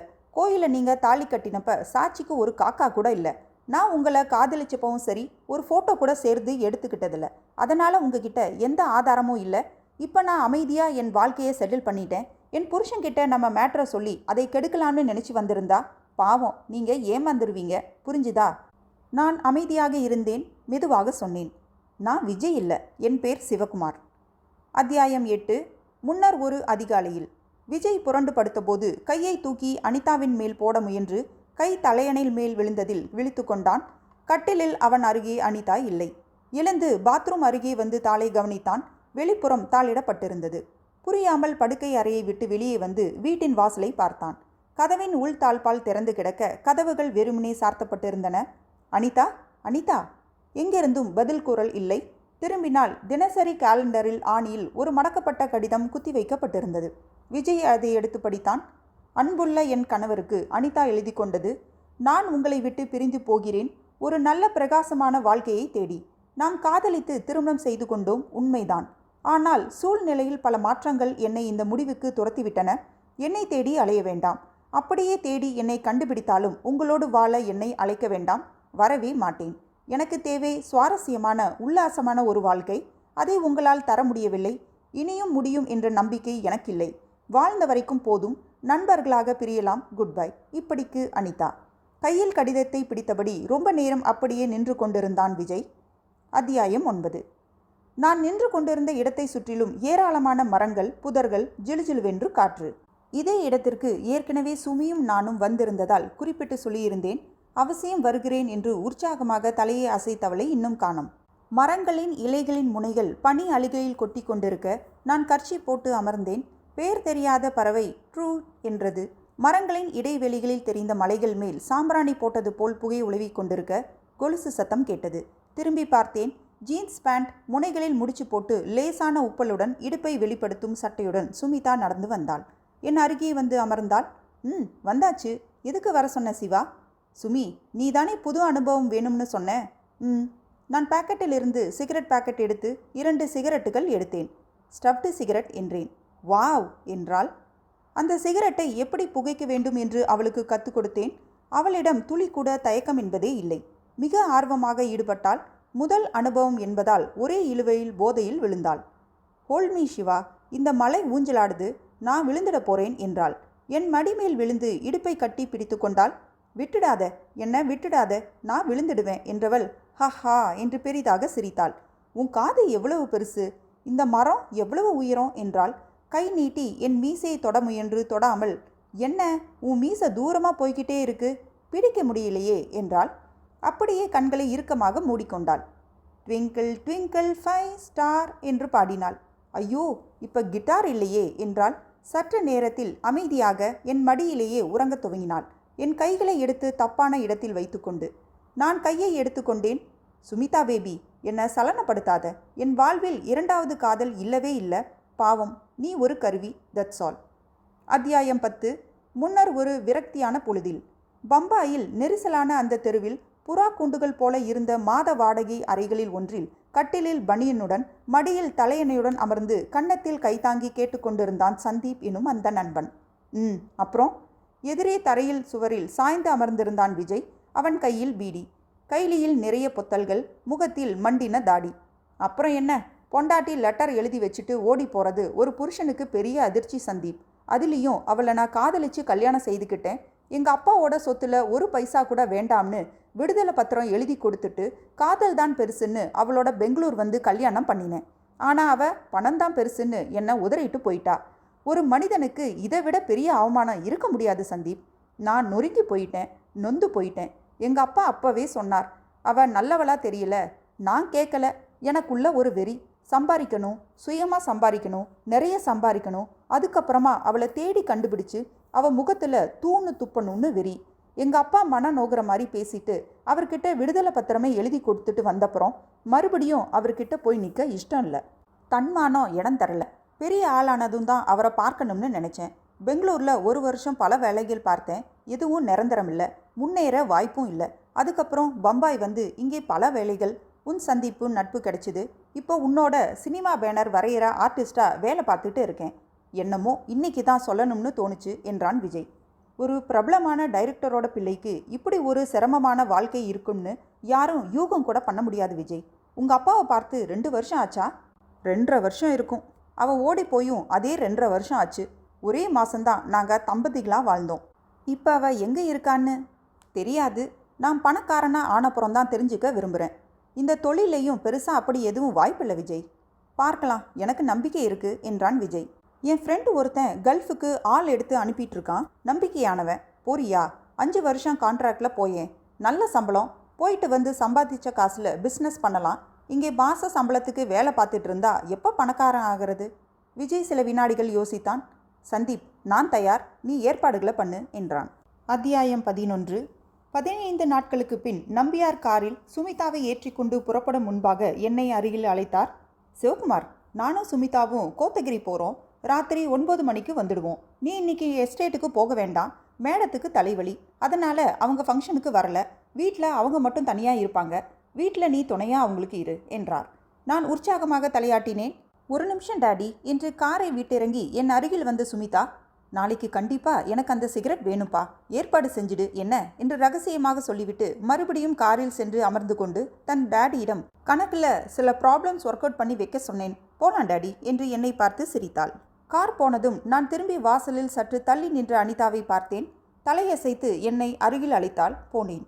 உங்கள் கூட மனம் விட்டு பேசுறதுக்கு தான் இந்த சந்தர்ப்பத்தை ஏற்படுத்திக்கிட்டேன். என்னோட ரூமுக்கு வாங்க, பேசலாம் சன்னமாக சொல்லிவிட்டு அனிதா மாடி அறைக்கு செல்ல சற்று தாமதித்து நான் சென்றேன். விஜய், இந்த 2 வாரமாக உங்களை பார்த்ததிலிருந்து என் மனசு படுற பாடு எனக்கு தான் தெரியும் என்றாள். நான் அமைதியாக நின்றேன். விஜய், நான் உங்களுக்கு செஞ்சது பெரிய துரோகம்தான், நான் மறுக்கலை. ஆனால் இப்போ நான் இந்த குடும்பத்தில் செட்டில் ஆகிட்டேன். நம்பியார் என் மேலே உயிரையே வச்சிருக்கார். எல்லா வசதிகளும் இந்த வீட்டில் இருக்குது. நான் ரொம்ப சந்தோஷமாக இருக்கேன். ஏதோ ஒரு திட்டத்தோடு தான் நீங்கள் இந்த வீட்டில் நுழைஞ்சிருக்கீங்க. வாயை திறந்து பேசுங்க. நீங்கள் கேட்குற பணத்தை கொடுக்க இப்போ என்னால் முடியும். நான் கைகளை கட்டிக்கொண்டு அவளை பார்த்தேன். பேசுங்க, நான் விஜய் இல்லை சிவகுமார்னு பழைய பல்லவியை ஆரம்பிக்காதீங்க தயவு செஞ்சு. இல்லை, ஆரம்பிக்கலை. நான் சிவகுமார் இல்லை, விஜய் தான் என்றேன் நான். அப்பாடா, இதை ஒத்துக்க வைக்கிறதுக்கே பெரும் பாடாக போயிடுச்சு. ரைட், எவ்வளோ பணம் வேணும் உங்களுக்கு? அனிதா, நாம் எப்படியெல்லாம் காதலிச்சோம் நினைவு இருக்கா? அதெல்லாம் 7-8 வருஷத்துக்கு முன்னால் நடந்து முடிஞ்ச பழைய கதை. இந்த இடைப்பட்ட வருஷங்களில் நான் என்னென்ன கஷ்டங்களை அனுபவிச்சேன்னு உனக்கு தெரியாது அனிதா. பம்பாய் போனேன், துபாய் போய் 5 வருஷம் கழித்து திரும்பினேன். பம்பாயில் சொந்த வீடு இருக்குது இப்போது. நானே சம்பாரிச்சது. எங்கள் அப்பா கிட்ட போய் மன்னிப்பு கேட்டு ஓன்னு அலணும்னு நினச்சிருந்தேன். எங்கள் அப்பா செத்தப்ப நான் துபாயில் இருந்தேன். வெறுத்து போயிட்டேன். அவரோட உடம்ப கடைசியாக பார்க்க கூட கொடுத்து வைக்கல. கான்ட்ராக்ட் முடிஞ்சு 3 மாதம் முன்னாடி தான் பம்பாய் திரும்பினேன். மெட்ராஸ் வந்தேன். உன்னை பற்றி விசாரித்தேன். ரொம்ப அலைஞ்சி விசாரிச்சக்கப்புறம் தான் நீ இங்கே இருக்கிறது தெரிஞ்சுது. உன் புருஷன் நம்பியார் எங்கள் அப்பா கிட்ட வேலை பார்த்தவர்னு கேள்விப்பட்டேன். ரயில் பயணத்தில் எதேச்சியாக பரமசிவத்தை பார்த்தேன். பேசிட்டு வந்தப்ப உன் கணவர் தனக்கு ஃப்ரெண்டுன்னு சொன்னார். உன்னை சந்திக்கணுங்கிற ஆர்வத்தினால அவரோட கொஞ்சம் பழகி வச்சுக்கிட்டேன். நான் வேலை தேடி அலையிறவனா சொல்லிக்கிட்டேன். சிபாரிசு லெட்டர் வாங்கிட்டு இங்கே வந்தேன். போதுமா? எல்லாத்தையும் சொல்லி முடிச்சிட்டேன். ஒன்றை தவிர என்றாள் அனிதா. என்ன அது? வந்த நோக்கம் என்னன்னு இன்னொன்று சொல்லலையே. நான் எச்சில் விழுங்கினேன். அனிதா, எனக்கு சொல்ல தயக்கமாக இருக்குது. தைரியம் வரல. நீ எனக்கு துரோகம் செஞ்சதில் உன் மேலே ஒரு பக்கம் கோபம் இருந்தாலும் உன் கோணத்தில் பார்க்குறப்ப சில நியாயங்கள் இருக்கும்னு அடிக்கடி நினைக்கிறதுண்டு. அனிதா, நான் ஒரு யோசனை சொல்கிறேன். உனக்கு பிடிச்சிருந்தா சம்மதிக்கலாம். உனக்கு பிடிக்கலைன்னா நான் அடுத்த நிமிஷமே இந்த வீட்டை விட்டு உன் வாழ்க்கையை விட்டு விலகி போகிறேன். என்ன யோசனை? இங்கே வேணாம். நான் ரூமுக்கு வந்து நேரம் ஆச்சு. மற்ற வேலைக்காரங்க சந்தேகப்படலாம். ஈவினிங் 6 மணிக்கு நான் சொல்கிற ஒரு இடத்துல காத்திருந்தா கொஞ்ச நேரத்தில் நான் அங்கே வருவேன். பேசலாம் என்ன என்றேன். சரி, எனக்கு பிரச்சனை தீரணும் விஜய். எங்கே வரணும்? நம்ம எஸ்டேட்டுக்கு நேர் பின்னால் ஒரு சர்ச் இருக்கே, அதுக்கு பக்கத்தில் ஒரு பாறை மேடை இருக்குது பாரு. தெரியும், வரேன்.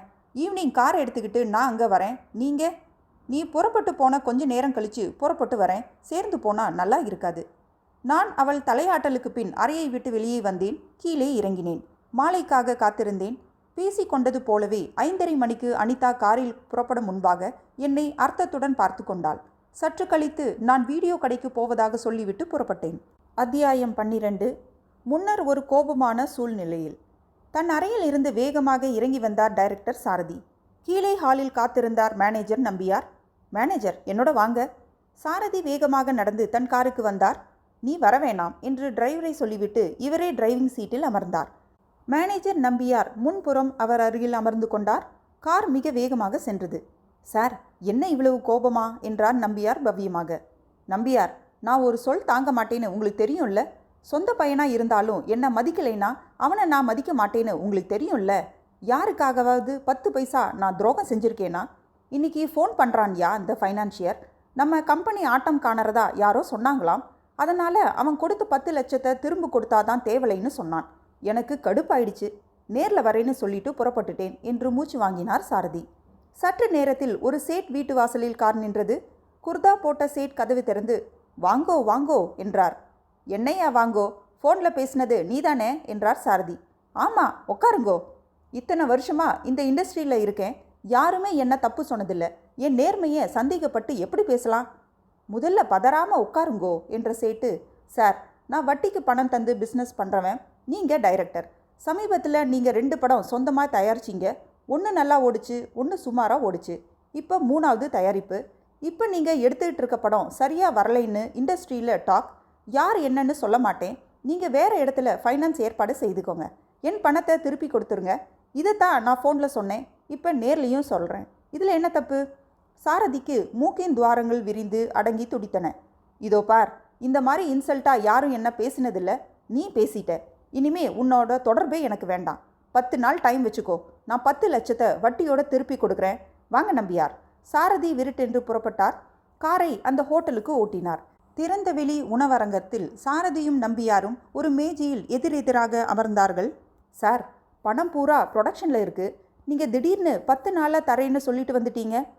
நம்பியார், நம்பிக்கை இல்லாத இடத்துல எப்பவும் வியாபாரம் தொடரக்கூடாது. உடனே வெட்டணும். இப்போ நீங்கள் என்கிட்ட சேர்ந்தது எப்போ? 2 வருஷம் இருக்கும். இந்த 2 வருஷத்தில் உங்கள் பழக்கத்தை வச்சு எவ்வளவு நம்பிக்கைக்கு உரிய ஆளாக வச்சுருக்கேன் உங்களுக்கே தெரியும். ஊட்டிக்கு பக்கத்தில் அது எந்த ஊர்? Wellington sir. அங்கே எஸ்டேட் வாங்கியிருக்கேனே, 17 லட்சத்துக்கு. உங்கள் பேரில் தானே வாங்கினேன். என்ன தான் வெத்து பத்திரங்களில் கையெழுத்து வாங்கி தனியாக வச்சுருக்கேன்னாலும் அடிப்படை நம்பிக்கை இல்லாமல் செய்ய முடியுமா? எதுக்கு சொல்ல வரேன்? நான் ஒருத்தரை நம்பினா கடைசி வரைக்கும் நம்புவேன். சரி, இப்போ 10 நாளில் பணம் தரதா சொல்லியாச்சு. அந்த மலையாள ப்ரொடியூசர் எஸ்டேட் ஏதாச்சும் வந்தால் சொல்லுங்கன்னு சொன்னால் உங்கள் நிலத்தை விற்கிறதா சொல்லி அந்த எஸ்டேட்டை வித்துடுறேன். நீங்கள் கையெழுத்து போட்டுடுங்க. அந்த பணத்தை தூக்கி சேட் மூஞ்சில் எறியலாம். சரி சார். சும்மா பினாமியா என் பேரில் வாங்கினது தானே சார். உங்கள் உழைப்பு, உங்கள் பணம். எப்போ எங்கே கையெழுத்து போட சொன்னாலும் போடுவேன். அடுத்தவங்க காசு பைசா நமக்கு தேவையில்லை என்றார் நம்பியார். சாப்பிட்டு முடித்து காரில் பயணம் செய்யும் போது நம்பியார் சிந்தனையில் ஆழ்ந்தார். பாவி, அந்த எஸ்டேட் மேலே குறி வச்சிருந்தேனே. இன்கம் டேக்ஸுக்கு பயந்து என் பேரில் பதிவு செய்து பத்திரம் கூட என் பொறுப்பில் தானே ரகசியமாக இருக்குது. வெற்று பத்திரங்களில் நான் கையெழுத்திட்டதை நீ எங்கே வைச்சிருக்கேன்னு எனக்கு தெரியும். அதை மட்டும் கைப்பற்றி எரித்து விட்டால் வெல்லிங்டன் எஸ்டேட் என்னுடையது சட்டப்படி. யாரும் ஒன்றும் செய்ய முடியாது. இந்த துரோகம் சுலபம். ஆனால் உன் செல்வாக்கையும் பணத்தையும் வைத்து என்னை பழிவாங்கி விடுவாய். என்ன செய்யலாம்? கார் வீட்டிற்கு வந்து நின்றபோது சாரதியின் கடைசி பையன் இன்ஸ்பெக்டர் உடையில் ஓடி வந்து துப்பாக்கியை அவர் நெஞ்சுக்கு மேல் குறிவைத்து ஹேண்ட்ஸ்அப் என்றான். சாரதி கைகளை தூக்கி பொய்யாக முகத்தில் பயம் காட்டி அவனை அள்ளி அணைத்து கொண்டார். படவா, ஹீரோ என்ன ட்ரெஸ்ஸில் வந்தாலும் நீயும் தச்சு வாங்கிக்கிறியே, இது நிஜ துப்பாக்கி மாதிரி இருக்கே என்றார் வாங்கி பார்த்து. ஆனால் உள்ளே டம்மி குண்டு தான் சார் இருக்குது. துப்பாக்கி வேணும்னு அடம்பிடிச்சான். நான் தான் ஏற்பாடு செஞ்சேன் என்றான் நம்பியார். எங்கே சுடு என்று அவனிடம் துப்பாக்கி கொடுக்க அவன் சுட அந்த துப்பாக்கியில் இருந்து பெரிய சத்தமும் நெருப்பும் மட்டும் வந்தது. குட் என்று அவன் கன்னத்தில் தட்டினார் சாரதி. டாடி, தினமும் நான் இந்த ட்ரெஸ் போட்டுக்கிட்டு வந்து உங்களை துப்பாக்கியில் சுடுவேன். ஓகே? ஓகே, போய் விளையாடு என்றார் சாரதி சிரித்து கொண்டு. நம்பியார் மனதில் திட்டம் உருவாக தொடங்கியது. அத்தியாயம் 13. இரவு 9 மணிக்கு நம்பியாரும் சுமிதாவும் காரில் வந்து இறங்கின போது நானும் மற்ற வேலைக்காரர்களும் கைகளை பிசைந்து கொண்டு நின்றோம். அனிதா எங்க? மாடியிலா என்றார் நம்பியார். பிறகு எங்கள் முகங்களை பார்த்து, என்ன ஒரு மாதிரியாக பார்க்குறீங்க? சிவகுமார், என்னப்பா என்றார். சார், ஈவினிங் 5:30 மணிக்கு ஃபியட் வண்டியை எடுத்துக்கிட்டு அம்மா எங்கேயோ புறப்பட்டாங்க. எங்கேன்னு கேட்குறது மரியாதை இல்லைன்னு நானும் கேட்கல, அவங்களும் சொல்லலை, இன்னும் திரும்பலை, ஃபோன் கூட செய்யலை என்றேன். ஈவினிங் தனியாக எங்கேயும் போக மாட்டாளே? அப்படியே போனாலும் இவ்வளவு நேரத்துக்கு திரும்பி வந்திருக்கணுமே. நீங்கள் வந்தால் தகவல் சொல்லணும்னு நான் இங்கேயே இருந்தேன். 4-5 பேர் போயிருக்காங்க சார் தேடி என்றேன் நான். 1 மணி நேரம் கழித்து தேடி போனவர்கள் திரும்பி வந்து காணவில்லை என்றதும் நம்பியாருக்கு முகம் வெளிரி போயிற்று. இதற்கிடையில் சாத்தியமுள்ள இடங்களுக்கெல்லாம் ஃபோன் செய்து விசாரித்து தகவல் தெரியாததால் வெறுத்து போயிருந்தார். சொல்லாமல் எங்கேயும் போக மாட்டாங்க சித்தி. போலீஸுக்கு சொல்கிறது நல்லது டாடி என்றாள் சுமிதா. ஆமாம் சார் என்றேன் நான். போலீஸுக்கு தகவல் தெரிவிக்கப்பட்டது. 1 மணி நேரத்தில் தகவல் வந்தது. அனிதா எடுத்து சென்ற ஃபியட் கார் கோவை செல்லும் வழியில் வெலிங்டனிலிருந்து 5வது கிலோமீட்டரில் நிற்பதாக. அனைவரும் அங்கு விரைந்தோம். காரின் கதவு திறந்து கிடந்தது. உள் விளக்கை போட்டதும் காரின் ஸ்டியரிங்கில் செருகப்பட்ட கடிதம் ஒன்று தெரிந்தது. போலீஸ் அதிகாரி அதை எடுத்து உரக்க படித்தார். அன்புள்ள என் கணவருக்கு அனிதா எழுதி கொண்டது. நான் உங்களை விட்டு பிரிந்து போகிறேன். ஒரு நல்ல பிரகாசமான வாழ்க்கையை தேடி. நான் காதலித்து திருமணம் செய்து கொண்டோம், உண்மைதான். ஆனால் சூழ்நிலையில் பல மாற்றங்கள் என்னை இந்த முடிவுக்கு துரத்திவிட்டன. என்னை தேடி அலைய வேண்டாம். அப்படியே தேடி கண்டுபிடித்தாலும் உங்களோடு வாழ என்னை அழைக்க வேண்டாம். வரவே மாட்டேன். எனக்கு தேவையான சுவாரஸ்யமான உல்லாசமான ஒரு வாழ்க்கை, அதை உங்களால் தர முடியவில்லை. இனியும் முடியும் என்ற நம்பிக்கை எனக்கில்லை. வாழ்ந்த வரைக்கும் போதும். நண்பர்களாக பிரியலாம். Good bye. இப்படிக்கு அனிதா. எல்லோரும் அமைதியானோம். முகத்தை சுளித்தாள் சுமிதா. என் அனிதாவா இப்படி செஞ்சது என்றார் நம்பியார். இது உங்க மனைவி கையெழுத்து தானே, பாருங்க என்றார் அதிகாரி. பார்த்துவிட்டு மௌனமாக தலையசைத்தார் நம்பியார். பிறகு வீட்டின் படுக்கை அறையை சோதனை போட்டார்கள். அப்போது தபாலில் வந்த 4-5 கடிதங்கள் கிடைத்தன. காதல் நாயகன் என்று கையெழுத்திட்டு வெலிங்டனிலேயே போஸ்ட் செய்யப்பட்ட கடிதங்கள். அதாவது ரெகுலராக என்னால் எழுதப்பட்டு போஸ்ட் செய்யப்பட்டு டெலிவரி பெற்று பத்திரப்படுத்தப்பட்டு அந்த படுக்கை அறையில் வைக்கப்பட்ட கடிதங்கள். அதில் சமீபத்திய கடிதத்தில், அன்பே அனிதா, நாம் நேரில் பேசிக்கொண்டபடி வருகிற வெள்ளி மாலை 6 மணிக்கு வெலிங்டனில் இருந்து 5வது கிலோமீட்டரில் உனக்காக காத்திருப்பேன். எப்படியாவது வா. நாம் சேர்ந்து புதிய பயணத்தை துவங்கலாம். உன் காதல் நாயகன் என்று இருந்தது. பொருத்தமாக இருந்ததால் எல்லோரும் நம்பினார்கள். பெங்களூரில் என்னை விட்டு ஓடும்போது கைப்பட எழுதின அவளின் கடிதமே இப்போது எனக்கு இப்படி உதவும் என்று அனிதா நினைத்திருக்க வாய்ப்பில்லை. LF வேலி எனப்படும் அடர்ந்த காடுகள் கொண்ட பள்ளத்தாக்கில் ஏதேதோ மிருகங்கள் சாப்பிடப் போகிறது உன் உடலை. உன் அழகான உடலை. துரோகத்திற்கு தண்டனை பெற்றேயாக வேண்டும் அனிதா. என்ன செய்வது? அத்தியாயம் 14. முன்னர் ஒரு மரண தினத்தில் சாரதியின் கடைக்குட்டி ராஜ் போலீஸ் உடையை அணிந்து கொண்டான். இடுப்பு பெல்ட்டில் நுழையாத துப்பாக்கியை கையில் எடுத்து கொண்டான். அறையில் முக்கியமான தயாரிப்பாளர் ஒருவருடன் விவாதம் செய்து கொண்டிருந்த தன் அப்பாவை நோக்கி பூனை போல் நடந்தான். திடீரென்று அவர் எதிரில் வந்து நின்று துப்பாக்கியை நீட்டி, சுடட்டுமா டேடி என்றான் சிரித்து. பேசிக்கிட்டு இருக்கேனில்ல, ஒரே ஒரு தடவை சுடுறேன் டேடி ப்ளீஸ். சரி சுடு என்று நெஞ்சை காட்டினார் சாரதி. ராஜ் சுட்டான். அந்த துப்பாக்கியிலிருந்து சத்தம் வந்தது. கூடவே உண்மையான குண்டு சுழன்று வந்து அவரின் மார்பை பொத்தல் போட்டது. சாரதி கடைசி வார்த்தையாக அம்மா என்றார். இந்த சம்பவம் நிகழ்ந்தபோது படப்பிடிப்பிற்கு ஏற்பாடுகள் தொடர்பாக சேலம் சென்றிருந்த நம்பியார் ஃபோன் மூலம் தகவல் அறிந்தார். இதோ உடனே புறப்பட்டு வரேன் என்று நெஞ்சடிக்க சொல்லி ரிசீவரை வைத்துவிட்டு தனக்குள்ளேயே சிரித்து கொண்டார். நம்பியார், நீ கில்லாடி. ராஜின் விளையாட்டு குணத்தை பயன்படுத்தி அவன் வைத்திருந்த துப்பாக்கியில் டம்மி குண்டுக்கு பதிலாக உண்மையான குண்டை போட்டு வைத்தது எவ்வளவு விசாரித்தாலும் கண்டுபிடிக்க முடியாது. அதுபோல அந்த கையெழுத்திட்ட வெற்று பத்திரங்களை சாரதி போதையில் இருந்தபோது சாவி போட்டு லாக்கர் திறந்து எடுத்து எரித்தாயிற்று. இனி வெலிங்டன் எஸ்டேட் என்னுடையது.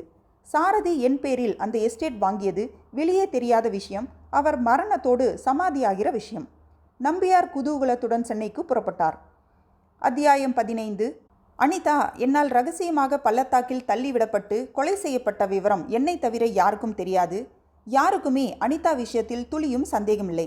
அவள் யாருடனோ ஓடி போய்விட்டாள் என்று எல்லோரும், குறிப்பாக நம்பியாரும் நம்ப துவங்கியதால் தன் மனைவியை பற்றி யார் பேச்செடுத்தாலும் அந்த ஓடுகாலி கழுதையை பற்றி பேச்செடுக்காதீங்க என்று எரிந்து விழுந்தார். சுமிதா வழக்கம் போல் என்னிடம் கணக்கு கற்றுக்கொள்கிறேன் என்று கஞ்சா அடிப்பதை தான் கற்றுக்கொண்டாள். அவளுக்கு போதை மருந்தின் மேல் கொஞ்சம் கொஞ்சமாக ஆர்வத்தை வளர்த்து கொண்டே வந்தேன். தருவதாக சொன்ன நான் தராமல் 2 தினங்கள் கழித்து கொடுத்து அவளை தவிக்க விட்டேன். 1 மாதத்திற்கு பிறகு அன்றைய தினம் சுமிதா என்னிடம் வந்தாள். சிவா, எனக்கு ஒரு ஹெல்ப். என்ன, சிகரெட்டா? நேற்று தானே கொடுத்தேன். அதில்ல, நான் காலேஜ் போயிட்டு வரப்ப 1 வாரமாக ஒரு ரவுடி பைய என்னை ஃபாலோ பண்ணுறான், கமெண்ட்ஸ் அடிக்கிறான். அப்படியா? நாளைக்கு ஈவினிங் உன் காலேஜிலிருந்து உன் கூட நானும் வரேன், அவனை விசாரிக்கலாம் என்றேன். சொன்னபடி மறுநாள் ஊட்டியில் அவள் படிக்கும் கல்லூரியில் மாலையில் காத்திருந்தேன். கல்லூரி முடிந்து வந்தால் காரில் ஏறினாள். நான் அருகில் அமர்ந்து கொண்டேன். வழக்கமான இடம் ஒன்று இருக்குது, அங்கே அவன் மாருதி ஜீப்பில் வந்து என் பின்னாடியே ஓட்டுவான். பார்க்கலாம் என்றேன். அது இருக்கட்டும், உன்னை ரொம்ப நாளாக ஒன்று கேட்கணும் சிவா. கேளு சுமி, நீ என்ன லவ் பண்ணுறியா? நிச்சயமாக இல்லை. ஏன்? ஏற்கனவே நான் லவ் பண்ணி கல்யாணம் செஞ்சவன் சுமி. மை காட், ஏன் இத்தனை நாள் சொல்லலை? தோணலை, சொல்லலை. எங்கேயும் உன் ஒய்ஃப்? உங்கள் சித்தி கதை தான். அப்படின்னா என்னை விட்டுட்டு ஓடி போயிட்டா. சே, இந்த மாதிரி பொண்ணுங்களை உயரமான மலையிலேருந்து பிடிச்சு தள்ளி சாகடிக்கணும். பெண்கள் இனத்துக்கே அவமான சின்னங்கள். கஞ்சா அடிக்கிற நீ என்ன சின்னம்? நான் யாருக்கும் துரோகம் பண்ணலை சிவா. அப்புறம் அவளை நீ பார்க்கவே இல்லையா? இல்லை, இது மட்டும் இல்லை சுமி. என் அப்பாவை ஒருத்தன் சாமர்த்தியமாக கொலை செஞ்சிட்டான். ஒன்றும் தெரியாத சின்ன வயசு அப்பாவி தம்பி மேலே கொலைப்பழி விழ வச்சுட்டான். அந்த தம்பிக்கு மென்டல் டிஸார்டர் ஏற்பட்டு பல வருஷங்களாக போலீஸ் கஸ்டடியில் ட்ரீட்மெண்ட் எடுத்துக்கிட்டு இருக்கான். அவனை பழி வாங்குறதா இல்லையா? சொல்லு சுமி. கண்டிப்பாக. யார் அது? சொல்கிறேன். சிவா, அவனை பழி வாங்கறதுக்கு என் உதவி தேவைப்பட்டா சொல்லு, கண்டிப்பாக செய்கிறேன்.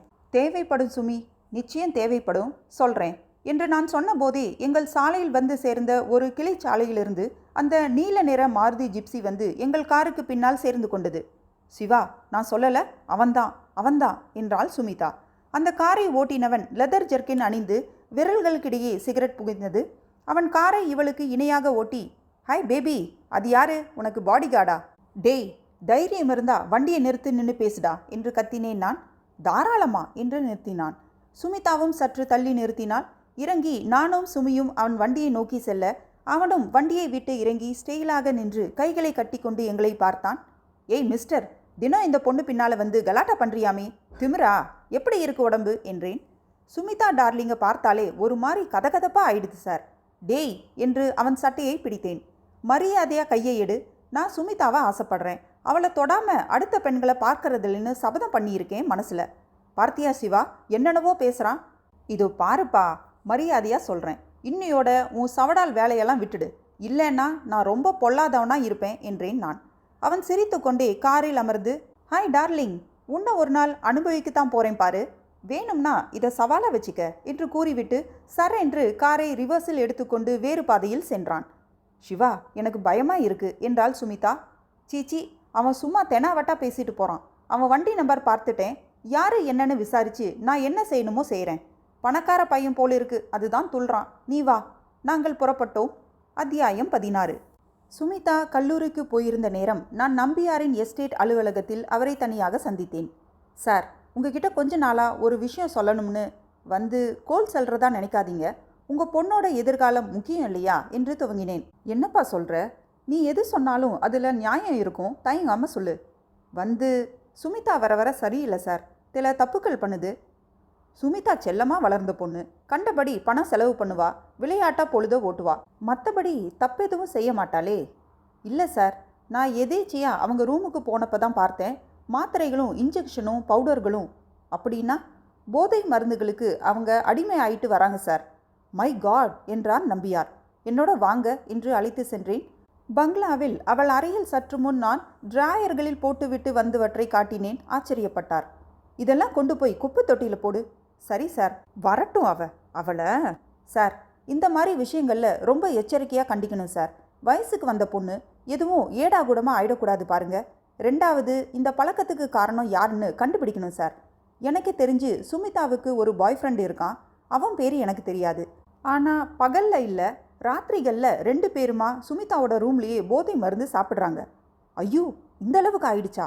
சார், இன்னைக்கு காலையில் நீங்கள் டைனிங் ஹாலில் சாப்பிட்டுக்கிட்டு இருந்தப்போ நாளைக்கு வெளியூர் போகிறதா சொன்னீங்களா? ஆமாம். சுமிதா அந்த பையனுக்கு ஃபோன் செஞ்சு நாளைக்கு ராத்திரி வீட்டுக்கு வர சொன்னதை நான் கேட்டேன். ஒரு அதிர்ச்சி வைத்தியம் செய்து பார்த்தா என்ன சார்? எப்படி? நாளைக்கு நீங்கள் ப்ரோக்ராம் படி ஊருக்கு புறப்பட்டு போங்க.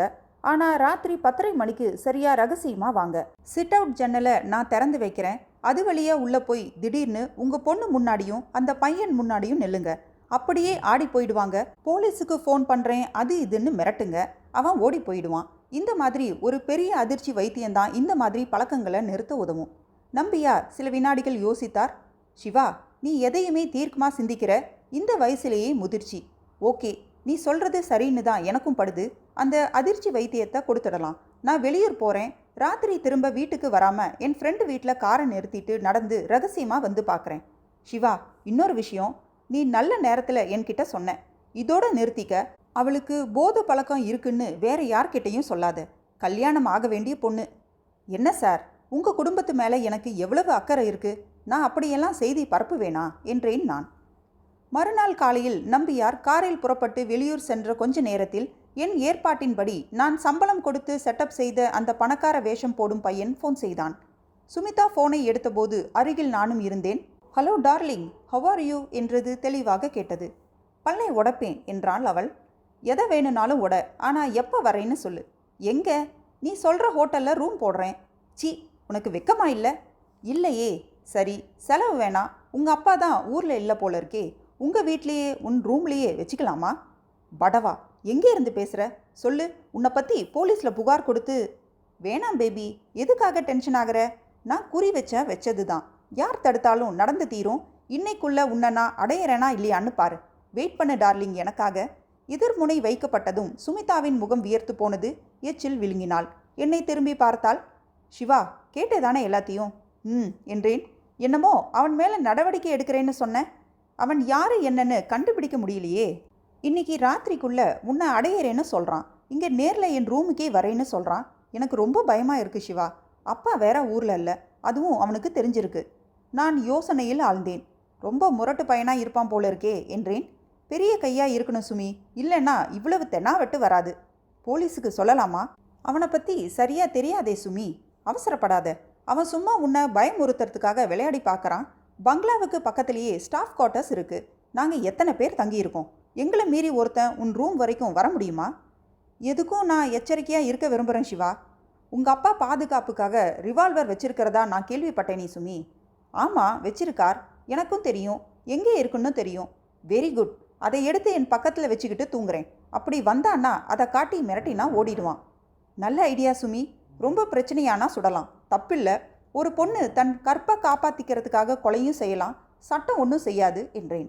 உடனே சுமிதா மாடிக்கு சென்றால் என்னையும் அழைத்து கொண்டு அப்பாவின் பீரோவில் இருந்து ரிவால்வர் எடுத்தாள். உள்ளே குண்டு லோட் ஆகியிருக்கான்னு பாரு என்றேன். திறந்து சேம்பரை பார்க்க 6 தோட்டாக்களும் நிறைந்திருந்தன. அந்த ரிவால்வரை எடுத்து வந்து தன் அறையில் தலையணைக்கு அடியில் வைத்து கொண்ட பிறகு பெருமூச்சு விட்டாள். இரவு 8 மணிக்கு எல்லா தொழிலாளர்களும் பங்களாவை விட்டு விலகிவிட நான் மட்டும் ஹாலில் அமர்ந்து சுமிதாவுக்கு கணக்கு சொல்லி கொடுத்து கொண்டிருந்தேன். நேரமாச்சு, நான் குவார்ட்டர்ஸ் போகிறேன் என்றேன். சிவா, நீ இன்னைக்கு மட்டும் இங்கே ஹாலில் படுத்துக்கையேன். நான் ரூமில் படுத்துக்கிறேன். கதவை திறந்து வைக்கிறேன். ஒரு ஆபத்துனா என்னை காப்பாற்றலாம். சரி என்ற நான், இன்னைக்கு ஒரு புது வகை போதை பவுடர் கிடைச்சிருக்கு சுமி. வேணாம், இன்னைக்கு வேணாம், இன்னொரு நாளைக்கு அதை டேஸ்ட் பண்ணலாம் என்றேன். உடனே அவள் முகம் மாறியது. நாக்கால் கீழ் உதட்டை தடவி கொண்டாள். ப்ளீஸ் சிவா, கொடேன். இப்போ நான் டென்ஷனாக இருக்கேன். அதை டேஸ்ட் பண்ணினா பயம் இல்லாமல் ரிலாக்ஸ்டாக இருப்பேன். சரி, நீ வற்புறுத்தி கேட்கறதால தரேன். அந்த போதை பவுடரை கிளாஸ் பிளேட்டில் கொட்டி ஸ்ட்ரா போன்ற சின்ன கண்ணாடி குச்சி வழியாக தூள் தூளாக உறிஞ்ச துவங்கின சுமிதா கொஞ்ச நேரத்தில் போதையில் மிதக்க துவங்கினாள். நான் உட்கொள்ளாமல் அவளையே 2 முறை பயன்படுத்த சொன்னேன். அவள் போதையின் உச்சிக்கே சென்றாள். சுமிதா, இப்போ அந்த பையன் வந்தா என்றேன். வந்துடுவானா? வந்ததும் தொட்டுடுவானா என்ன? சுட்டுடுவேன். துப்பாக்கி இருக்கு சிவா. கற்புக்காக கொலை செய்யலாம்னு சொன்னியே. வெரி குட் என்றேன். மேலும் மேலும் உளறி கொட்டி கொண்டே இருந்தவளை தூக்கி சென்று அவள் அறையில் கட்டிலில் கிடத்தினேன். நான் கட்டிலுக்கு அருகில் நாற்காலி போட்டு அமர்ந்து இரவு விளக்கு தவிர மற்றவற்றை அணைத்தபோது மணி 10 நெருங்கி கொண்டிருந்தது. சரியாக 10:30 மணிக்கு சுமிதாவின் அறையின் சிட் அவுட் ஜன்னல் அருகே நிழல் உருவமாக நம்பியார் தெரிந்தபோது நான் சுமிதாவை கிள்ளி எழுப்பினேன். ஆ என்று அலறிக்கொண்டே எழுந்தால் இன்னும் போதையின் பிடியில் இருந்த சுமிதா. அவன் வர்றான், அதோ பாரு ஜன்னல்ல என்றேன். துப்பாக்கியை எடு, ரெடியா வச்சுக்க. அயோக்கிய ராஸ்கல், உன்ன என்று சுமிதா துப்பாக்கியை நிமிர்த்தின போது திறந்த ஜன்னல் வழியாக நம்பியார் உள்ளே வர சுமிதா சுட்டுவிட்டாள். அம்மா என்று அலறிக்கொண்டே கீழே விழுந்தார் நம்பியார். சுமிதா நிற்கக்கூட முடியாமல் தள்ளாடி மீண்டும் மயங்கி விழுந்தாள். போலீஸ் வந்து சுமிதாவிற்கு உணர்வு ஏற்படுத்தி கைது செய்தபோது அவள் அதிர்ந்து போய் அலறினாள், ஏதேதோ அரற்றினாள். அத்தியாயம் 17. 2 மாதங்கள் கழித்து விசாரணைகள் எல்லாம் முடிந்து சுமிதாவிற்கு 7 ஆண்டு கடுங்காவல் தண்டனை என்று தீர்ப்பான போது எனக்கு ஏனோ சங்கடமாக இருந்தது. சிவகுமார் என்கிற வேடத்தை கலைத்துவிட்டு விஜய் என்ற பெயரில் பம்பாய்க்கு ரயில் ஏறினேன். சாரி சுமிதா, நம்பியாரையும் அனிதாவையும் பழி வாங்கின போது நீயும் பாதிக்கப்பட்டு விட்டாய். எந்த தப்பும் செய்யாத என் தம்பி கொலைப்பழி சுமந்து பைத்தியக்கார ஆஸ்பத்திரியில் இருப்பது போல். தப்பேதும் செய்யாத உன்னை போதை பழக்கத்திற்கு அடிமையாக்கி என் திட்டத்திற்கு பயன்படுத்தி கொண்டேன். ஆனாலும் உனக்கு தண்டனை வழங்கப்பட்ட போது எனக்கு மனசுக்குள்ளே லேசாக வலித்தது. ஏன்? நான் உன்னை காதலித்தேனா? அத்தியாயம் 18. பின்னர் ஒரு விபத்து வேளையில் அந்த குறுகலான பாலத்தை பம்பாய் ரயில் முழுவதும் கடக்கும் முன்பாக தீவிரவாதிகள் சிலர் வைத்த டைனமைட் வெடித்து பாலம் தீப்புழம்புகளுடன் வெடித்து சிதறியது. அன்றிரவு செய்திகள் வாசித்தார்கள். இந்த விபத்தில் இறந்தவர்கள் 7 பேர், காயமடைந்தோர் 32 பேர். இறந்தவர்களில் 3 பேர் ஆண்கள், 4 பேர் பெண்கள். அவர்கள் பெயர்கள் வருமாறு: தாமரை செல்வன் கோவை, வடுகநாதன் திருத்தணி, விஜய் பம்பாய். திரு பட்டுக்கோட்டை பிரபாகர் அவர்களின் வெல்லிங்டன் விபரீதம் முற்றும்.